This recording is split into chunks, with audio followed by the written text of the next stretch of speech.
Hey everyone, and welcome to the Plus Show. I am your host Todd Jones, and we are going to talk all things solar eclipse today with Bill Slaton from. Uh, he's a professor at University of Central Arkansas in the Physics and Engineering Department. Hope I got that correct. And the co-chair of the committee that is heading up the preparedness for the Conway area um, for the solar eclipse coming up in a few weeks. Thanks for coming on the show. Hey, glad to be here, Todd. Thank you for the invite.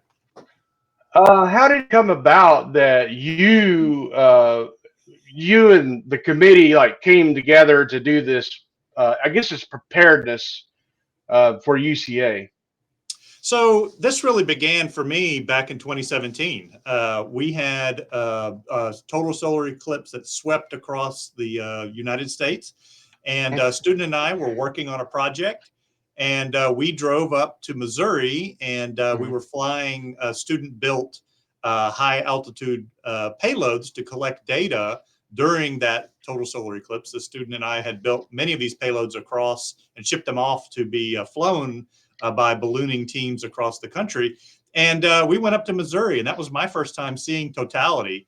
And I just thought that was an amazing thing. And then knowing that we had one coming up in just a few short years in 2024, I said, we've got to be ready for this. And so since then, I have been pushing up the chain, dean, provost, anyone who would listen to say, hey, look, we've got to be ready for this. We're going to have a huge opportunity here. Dr. Davis seems to be a guy who really is encouraging of the university. I've met him a few times. Very nice man. No surprise whatsoever he'd be on board with us. He told a group of folks apparently that even if it is raining, he wants us to be in the stadium watching. I don't know about that. So, I may skip that one. Yeah, well, and you've already brought up a couple of questions that some of my viewers have already asked, and we'll get to those in a minute. But the Solar Express actually happens on, is it April the 8th, correct?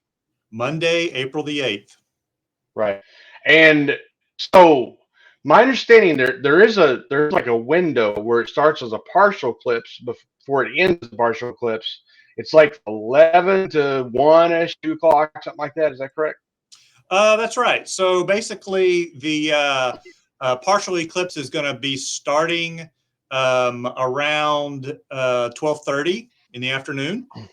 Totality starts at like 1:51 p.m. It's over at like 1:55 p.m. So we only have about 4 minutes total of totality. And then the end of the partial is going to be at around 3:11 p.m. Now, in the past year, there's been a lot of talk in Arkansas that Russellville seems to be like the epicenter for seeing this. Is that correct? So Russellville is very lucky in that they are just right on the center line of totality. And so they get about 30 extra seconds of totality. We get almost 4 minutes. They're going to get about 30 seconds more. They're also going to be where I think NASA and several other groups are going to have different reporters and things stationed along the path of totality to report from as the eclipse sweeps across the country. I know when I was on the NASA website looking at like the day, the time, and all that kind of stuff, they didn't mention Russellville, but they did Little Rock. So I thought it's kind of interesting. I know people have been reserving rooms in Russellville for over a year now, which is just astonishing to me. And I understand the prices are kind of high. I guess we're kind of fortunate in Conway that we don't have to drive to Russellville. We can still see the total eclipse here. I am always thankful when I do not have to go to Russellville. Yeah. Oh well, I'm not going to go that far. I'm a UCA person, so yeah. You graduated from UCA, didn't you? I did. Yes, I did my undergraduate in physics at UCA from 1992 through 96. Yeah. So, and then if I remember right, you did your graduate work. Where did you do your graduate work at? I went to Ole Miss for my PhD in physics. Yeah. So you stayed from anything to the west. Okay, so you're a bear claw. You're a bear claws guy. Bear Yeah, claws got up. That's yep, right. yep. And hey, let's get to some of the questions that some of the people brought in have asked me when they found out I was interviewing somebody from UCA. Like, hey, good questions here. Some of them are my questions too, so it really worked out. Okay. The first one is they keep asking, I guess, why should we not watch it without special glass? I mean, Okay. obviously, you don't look at the sun without some glass, but it's like, hey, why you got? I mean, there are definitely a lot of places in town you can go get the glasses. But Right. can you tell us a little about maybe the physics about having to have the glasses? So yeah, you are, you wouldn't go, a welder wouldn't try to weld without their welding Protective goggles or goggles. glasses on, Yeah. right? You will blind Right. yourself.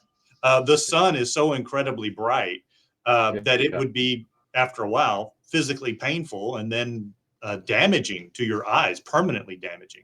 And so even if there's just a sliver of the sun remaining, it is so bright that it could hurt your eyes. And so you do need to use appropriate eclipse glasses that have the appropriate certifications. You want to look for those on any eclipse glasses that you buy, especially being careful ordering online for that. Right. Right. But then once totality starts, the sun is blocked. The moon is blocking the sun, and so Mm. you should take off your eclipse cover. You're not going to see anything. These things block Yeah. a lot Okay. of that light, and so you want to take those things off, and then you can look at the solar corona, which is going to be absolutely Yeah. gorgeous, and you'll see Mm. stars and other things that are going to be up. Just as they always are, but because the sun is so bright, it completely washes all that away. You don't see it Right. in the daytime sky. So for that 4 minutes where we have totality, you can actually take the glasses off. Absolutely, absolutely. And when we're going to be giving announcements to the folks that are going to be doing eclipse viewing at UCA with us, we're going to lead people along as that partial eclipse is happening. When we start to have totality, encouraging people to take off their glasses and then warning them to put them back on at the end of totality. Okay, let's talk about that. There is an event. We have several events, and most of them are on our website, conwayscene.com/solar-eclipse, and we have all the events and most of UCA. There are a few that are outside, but I know you guys, you as in UCA, is hosting one at Estes Field, Estes Stadium, which is a great place to do it because it's wide open. And so, can you tell us about that event, like when it starts and what? You're gonna have glasses there for people, right? That's what I That's understand. right. So we're actually going to have two events on campus. The Estes Stadium one, I'll fill you in some more about as well. But also, there's going to be a pet-friendly one that's going to be Hmm. over on the lawn in front of the College of Business. Right. That is going to be Okay. where you could bring your animals and experience the eclipse with them over on that side of campus. They're also going to have some live music and some other things going on over there. The university has purchased I think 20,000 eclipse glasses. And so we're going to be well prepared for that. We also have several. These are the ones that I held up. These are from the Arkansas Space Grants Consortium.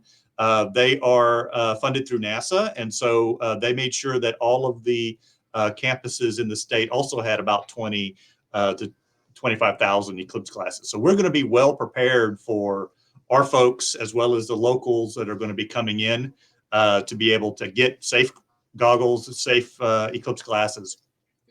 The event on at Estes is going to have live streaming from the UC Observatory. And so we're going to be Okay. able to have a solar filter on there. It's also going to be live streamed on YouTube. And so we can Okay. find the link for that. That's on the uca.edu/eclipse website. And so if you are off and unable to catch that, you can see that partial eclipse happening. And then some of the totality that will be live streamed there. Better to be in person, though. And then Yeah. also we will switch between that feed and then NASA and some other science, astronomy live streams so that we can kind of see what's going on as that eclipse is sweeping through. People will be able to be in the stands in Estes Stadium as well as on the football field itself. Bring some blankets and kind of relax. We're going to have our STEM student groups are going to be doing science outreach and have giveaways and things like that for parents and kids to come up and learn a little something in the lead up to the main event. Do you have an idea, like in anticipation, how many people you think will show up for each event, really, and the parking that might commence with all that?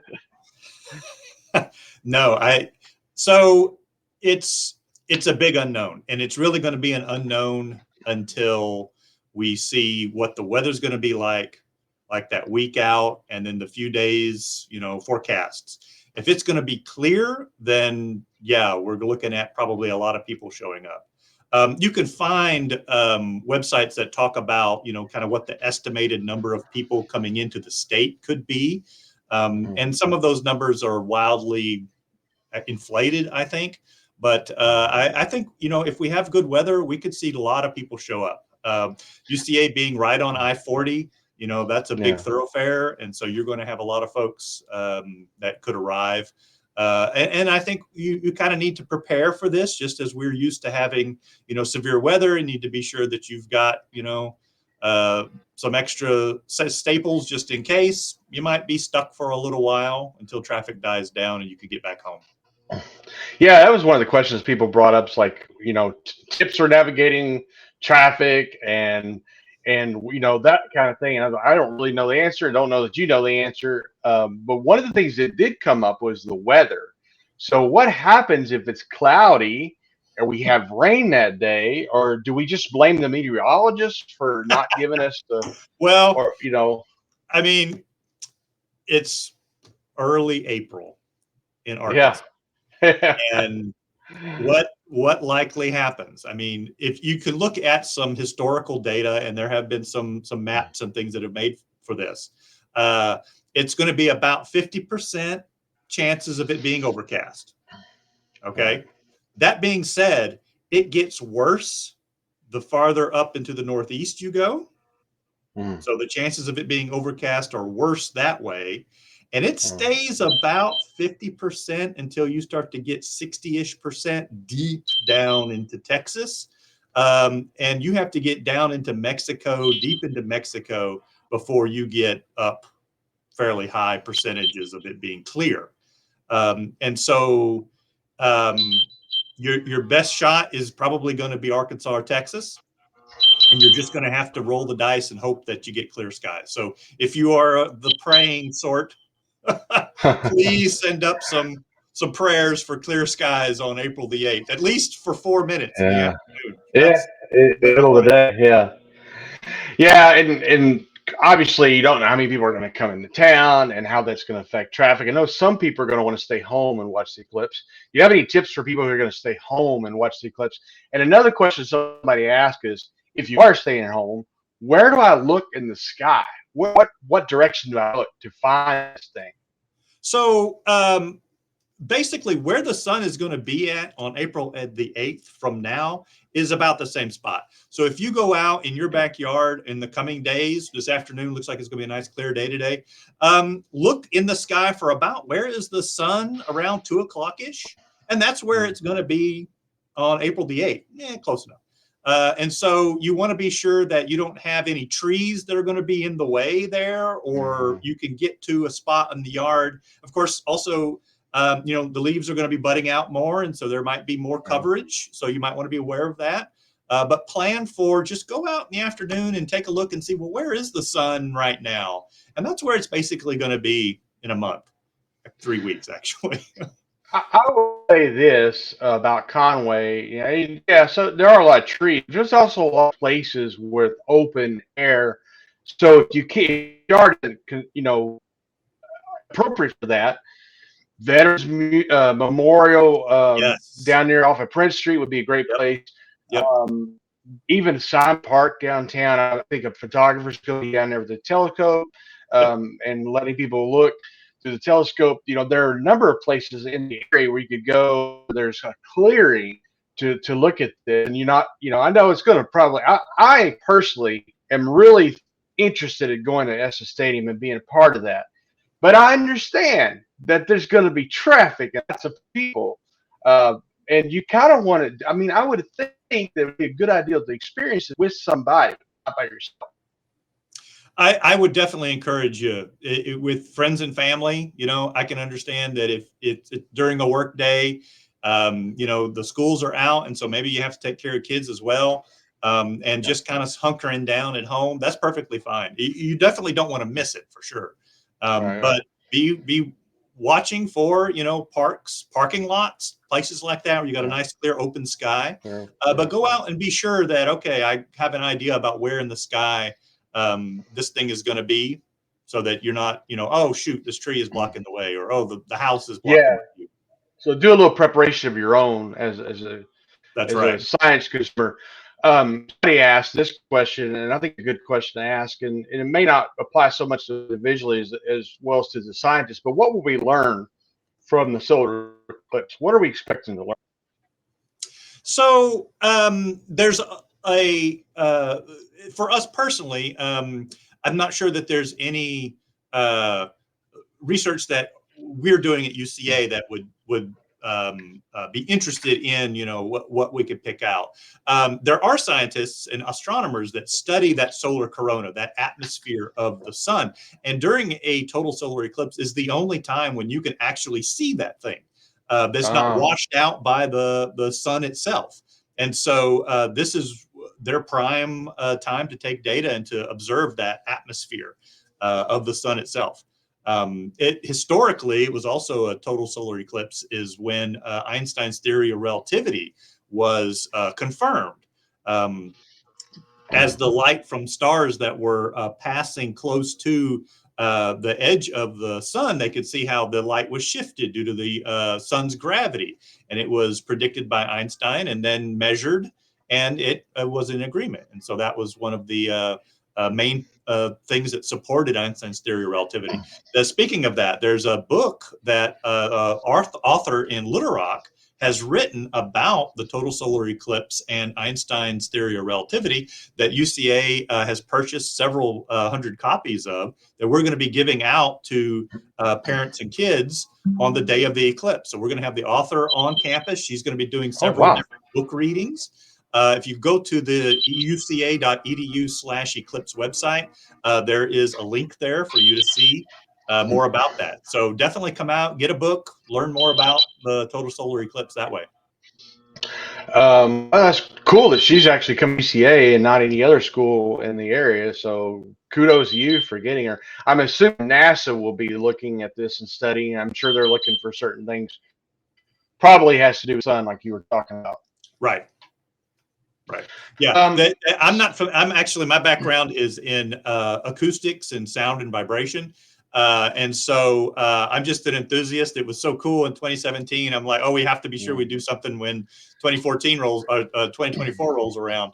And we don't get another one until August 12th, I believe, of 2045. So there's okay. another total solar eclipse that will sweep through Arkansas, cutting almost in an X across the state. UCA will also be in totality for that, Wow. but that's 20 years away. Do so. I've been wondering about this. I have had other people to raise this question as well. You said there was one in 2017, and that was a total eclipse, right? And it didn't. Was it a total eclipse? Now we had a partial eclipse here, We had a but it was partial. a total. Yeah. So you're talking about, what was it, 3, 4, about 7 years ago, approximately. Uh, how often do total eclipses happen, and how come are they like once in a lifetime? Is that correct? Am I That's saying they're about like right. once in a lifetime? Yeah. So it's a difficult arrangement. All the Earth and the Moon are orbiting around one another, and then they are Right. also at a weird angle from the plane of the solar system, and so things have to be lined up just right. And that doesn't always happen. And then also the shadow that the moon is casting on the Earth is fairly small. And so it will zip across, and most of the surface of the Earth is water. And so these things can happen, but you know, if there's no land out there, it's very difficult. Sometimes you'll have cruise ships that will go out and will, you know, have specialty cruises for those things. But I remember our astronomer, Dr. Scott Austin, was saying that if you look at it statistically over the years, if you stay in one spot on average, it's about every 375 years or so before you'll get another total solar eclipse to come through. And so we're incredibly lucky that in these last several years that there have been some that you could drive to or have come to your backyard, like what's going to happen for us in such a short amount of time. Normally you would either not be able to see one or would have to travel, significantly far to go see one. So we're going to have two to cross UCA in 20 years, approximately. That's right. That's right. astonishing. It is. And normally they're like 300 something years is what you're saying. That's right. So that's right. Rare. Extremely. What is the connection with eclipses, solar eclipses, and full moons, new moons, or is there a connection? Do they always happen around a full moon? So with a full moon, you get that total surface of the surface of the moon is illuminated, right? And so that means that from our perspective, the moon is farther away than us. And so we're seeing the light from the sun coming and illuminating it as we're in darkness. We can see it. With a new moon, basically now we're on the other side of it, right? We're seeing the darkness of it. And so then that would more likely be able to have where that moon could come between the sun and the earth and cause its shadow to fall upon us. So I mean, we do have the solar eclipses do happen like right about the time of a full moon, new moon. Yeah, so we're gonna have right before in the next coming weeks or so a lunar eclipse. It's going to be where the moon doesn't quite get into the darkest part of the Earth's shadow. But those things kind of happen before and after because you're getting close to this opportunity for the sun, the earth, and the moon to all be aligned perfectly to get a total solar eclipse.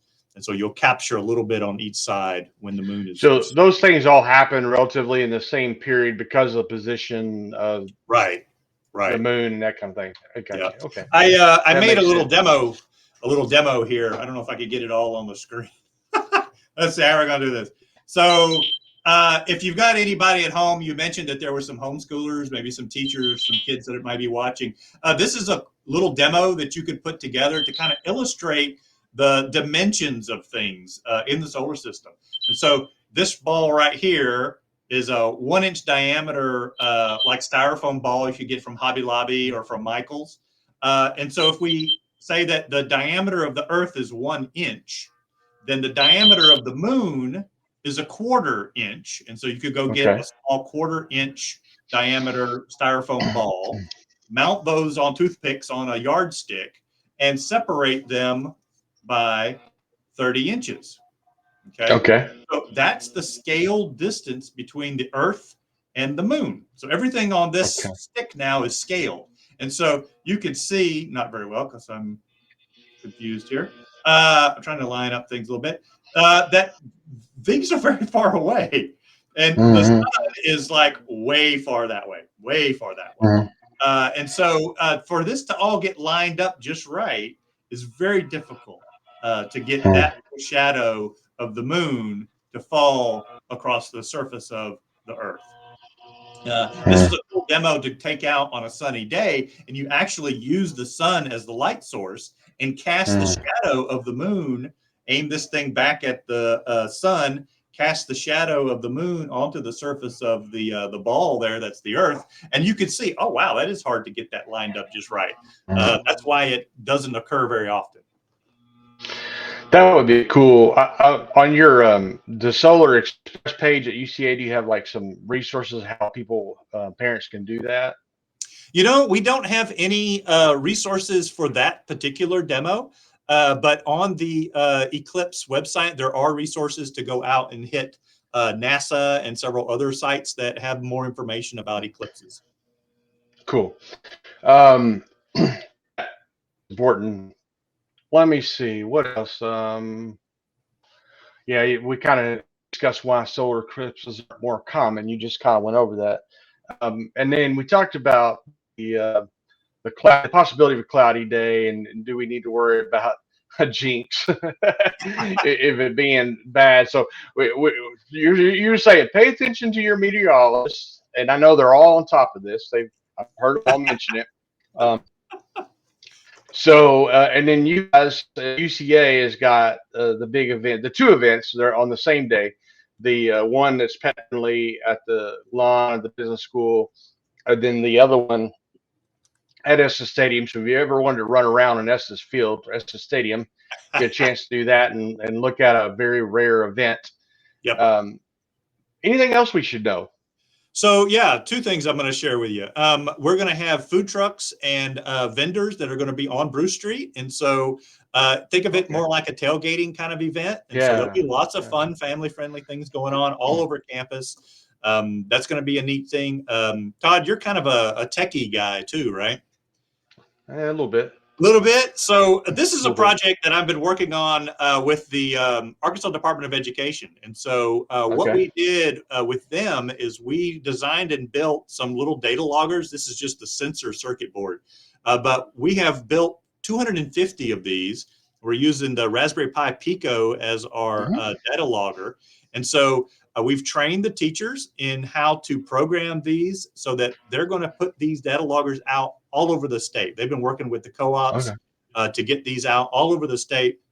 And they're going to be taking data during the eclipse. And so we're going to get light intensity data. And so we'll see how the illumination will drop off as the moon covers the sun. And then also temperature data. So we should see a drop in temperature of a few degrees as that moon shadow covers up the sun. And so hopefully we'll collect a whole bunch of data for that, and that we could then analyze with the teachers and the students over the next coming months and into the next year. So this is a fun ongoing project. And I'm really excited about that, getting to work with the teachers and getting to work with those students. Are those high school students or college students? So we're working with those teachers that are computer science and hard sciences. So trying to pair those two together because the hard scientists know about, the science behind the eclipse and the weather phenomena and all that. And the computer science teacher can talk about how to actually do the coding to collect the data and then analyze the data after the fact. And so it's a really fun collaboration. And so yeah, we're working with high school teachers and high school students on that.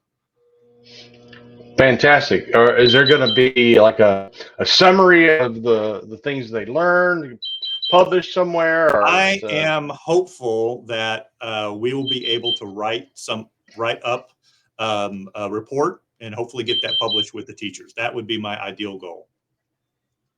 Nice. That's love really cool. to get some teachers on a publication. That would be very cool. So, and this is the last question. Do we anticipate anything weird happening with people during? I mean, are we gonna start seeing ghosts come out of haunted houses or what? Lord, I hope not. They need to stay. Aliens or the paranormal? Yeah. Do people have weird behaviors anyway during an eclipse? So. When I saw in 2017, I mean, we were at a high school where we were launching this balloon, and so there wasn't any weirdness going on. People will be so awestruck. That solar corona is absolutely beautiful. If people have experienced that, and I want to almost go as far as to say it's almost like a religious experience. You're seeing something that could be interpreted as like God's glory. It's an absolutely beautiful natural phenomena. And from my experience, people are just going to be awestruck. And there's not going to be any, foolishness or anything like that, because it's just going to be so, wow, look at this. This is amazing. There's a video, Veritasium, he's a science communicator. If you search for him on YouTube, he's got an eclipse video that he shot in 2017. It's only about 5 minutes long. But if you find that video and watch it, listen to the awe of the people around him as totality happens. And it is just really a window into what's coming in 2024 here in a couple weeks, because it will be an awe-inspiring event. If it's cloudy, unfortunately, right, we'll have to watch it on the big screen, and we'll just have to hope that the people who are seeing it are enjoying themselves. But if we are lucky, we'll have clear skies and we'll get to experience that. It will be a humbling and beautiful experience. Beautiful natural phenomenon. I think it's a great descriptor of what I anticipate. One more thing before we wrap this up. Some people will have their own telescopes and binoculars. Is it okay to look at that through up the binocular, especially whenever the total eclipse comes and they want to see a little bit, other than what you see the naked eye? Like, I have a telescope. Some people are kind of they have their own telescopes and stuff like that. Do you recommend that? As long as it is truly in totality, that should be fine. But you for sure don't want to look through that thing without appropriate filtering on the optics of your telescope or your camera or any of that kind of stuff. You do need to be mindful. Those lenses are going to concentrate the solar light that is coming through, and it makes it much brighter in a spot, and that could seriously damage your eyes. And so my default is don't look through there at all without any appropriate solar filters on your camera or your telescope until totality, and then I think you're okay. Totality, then that 4 minutes is fine, right? Right. But that sun is so bright, right? It will definitely hurt your eyes, and especially if it's concentrated with the lenses in a telescope or a camera. Just be careful. Also, I mean, you could damage your camera. Shooting the sun is a difficult thing to do and not recommended unless you've got the appropriate filters on it. Dr. Slaton, I appreciate you taking the time to talk about all this. This is a big event for Conway and University of Arkansas, who's taking the lead in that for us, and giving us some information that we might need as a amateur consumer of science. I appreciate you coming on the show. Thank you so much, Todd. I appreciate it. Thank you for the invite.